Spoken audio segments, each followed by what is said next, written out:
And welcome back, ladies and gentlemen, to Giangelo's here for the South Range Raiders show each and every Tuesday through the football season. You can join us here 7 p.m. sharp. Come and eat. Listen, I had the best pizza. I thought it was the old school. What is it? Old World, something like that. Old World pepperoni pizza was good. And what's it called now? The big, so big, whatever. It was so good. I can tell you that. It was phenomenal. Thanks to the staff here at Giangelo's who did a phenomenal job through 9 weeks. And hopefully, 8 more, right? That'll take us to 17, which means we're a championship team, right? Right. Ladies and gentlemen, this time I want to introduce my good friend, the most stylish human being I know, the most popular man I know, JPJ, Jimmy Powell Jr. That's an ovation, my friend. That's an ovation. So let me tell you why not only you're back on here, because you earned every spot here on YSN for the rest of the time, not from your one last year, but you, my friend, have picked up the headset and you have done games on YSN. Right. Walk me through that. Where do you get your confidence from to just pick up a headset and go? I don't know. I don't really get embarrassed easily, I would say. Like, I'm pretty comfortable in a lot of situations. So, plus, like, hanging around with Chris and stuff is, it's easy to do. Right. He makes things easy. Right. From your perspective, you are perhaps one of the most well-liked human beings I've ever met in my life. Yeah, thank you. What is it about your personality that makes you so attractive to people of all makes and models and all cultures? I would say that I'm a fun-loving guy. So I really just like to, whenever I'm somewhere, like, just make it fun. You always do. I mean, we were doing, we do the awe. Yeah. We're making the hype video, and you kind of took control. You made sure it was nice and loose. Who, like, was it somebody in your family that taught you to just kind of like be a leader, but be like the the only person I can compare you to is really old. I don't even know if you're Zach Morris from Saved by the Bell. That's who you remind me of. You don't know who that is, probably. No, I don't know who that is. But that's 100% who you remind me of. Like you're like cool, but everybody wants to follow you, but like nobody can be JPJ. From that perspective, like who are you, Jimmy? Like how do you become Jimmy Powell Jr.? This is a pretty easy question to answer. I'm gonna have to shout out my mom. There it is.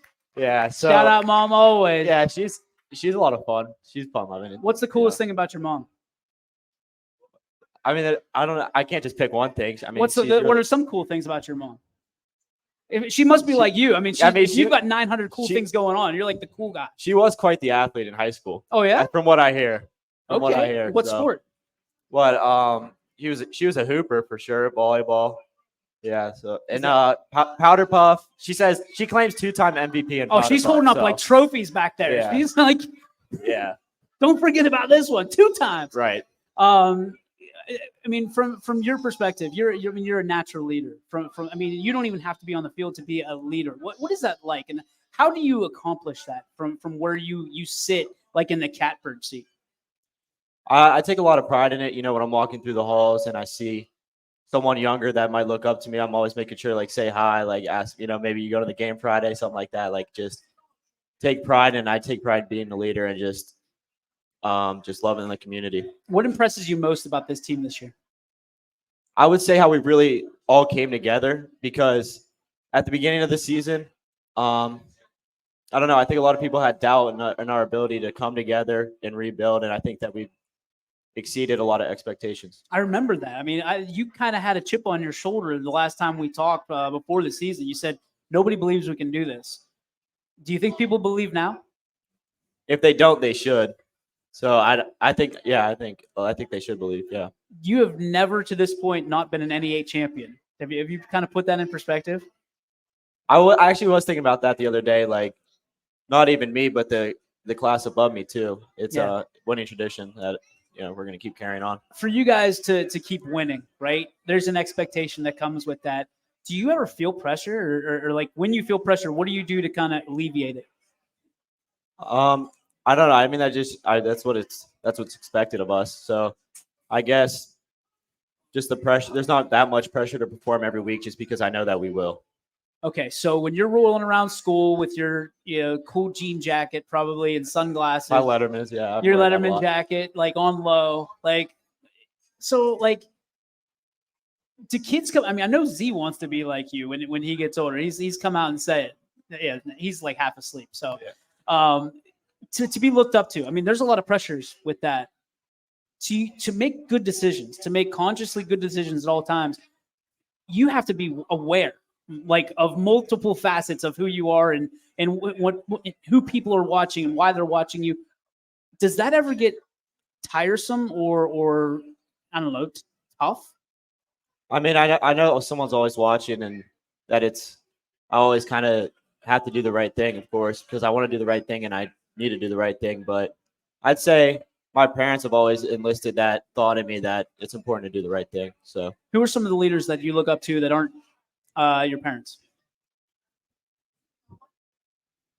You're smiling, so it's going to be a good one. Someone I look up to a lot is my cousin Parker. Okay. Actually, yeah. So he, I don't know. He's just like one of my best friends, and I always see him doing the right thing, and he's a likable person too. He's just easy to, just talk to and just conversate with, stuff like that. What does Parker do that you sit there and you go, man, that's I want to be like that? Well, he played college football at Cal U of PA. Oh, really? Yeah. So I like that about him, and he actually just had a baby, so I mean he's cool. He's a family guy now too. So. Yay! Congratulations, Parker. Yeah. Shout out the baby. Come on, man. Right, my guy Lang. Okay. Yeah, me and him. I think he'll be a big skill type. Maybe I can work him on some quarterback drills. Maybe. There you go. For you and this is the thing I think I admire most about you is you're not a guy that sits there with a scowl on your face, waiting for your moment. You're there cheering on Tristan, cheering on all your teammates, no matter what it is, because you're so proud of being part of this team and being kind of a piece of the fabric that makes this team what it is. How did you learn that? How did you learn that selflessness that it takes to be a championship caliber team? I would say it's kind of started since freshman year. I mean, and especially this summer, the quarterback battle between me and Tristan, it's just every practice we were making each other better by competing with each other. So, but seeing him score a touchdown, it's a part, like it's a team. Like it's just really exciting to see. All right. So when you graduate after next year, right? Junior. So what do you want to do? I don't know. I like math and science a lot. So maybe something like that. But at the end of the day, I just want to do something that makes me happy. And what makes you happy? Like what things right now, like, you're going to have a good day because you have X, Y, and Z in your life? Football for sure. I would like to come coach football somewhere. Maybe stay in South Range. I know a guy. You need me to hook you up? Right. I know a couple of them. Yeah. They'll be all right. You'd be fun to have in the coaching room. You'd be a lot of fun to have. Yeah, I think so. I mean, our coaches are great. They're always cracking jokes. What kind of coach do you want to be? You want to be offensive coordinator? I mean, I know you love offense. I know that's your main thing. But can you see yourself being a head coach someday? High school, college, pro? I mean, potentially, yeah. See where it goes. What do you think are the toughest challenges of being a coach? I don't know. I would just say that it's kind of every day, even coaches are learning something new every day. It's just kind of having to stay aware and be understanding of really what's going on. All right, we're going to go a little future forecast on you. So, you know what senior superlative is? Most likely to Jimmy Powell Jr., JPJ, is most likely to. In 8th grade, we did it for 8th grade, and it was most likely to be a talk show host. So. And you're halfway there. Right, you want to? We'll switch right. At the end of the year. We'll switch. You can be the talk show host. Deal? That would be fun. Yeah. You got it, buddy. Ladies and gentlemen, JPJ. That is going to bring up the end of our show tonight. Thank you to everybody that's been a part of it. Thanks to JPJ and the whole crew, the volleyball team, Coach Rock, and everybody watching out there. Can't do it without you. Thanks to Giangelo's, to Frank and Lynn and the whole crew taking care of us each and every week. Until next time, it has been my pleasure. DJ Yoakley, we'll see you next Tuesday right here on the South Range Raiders Show.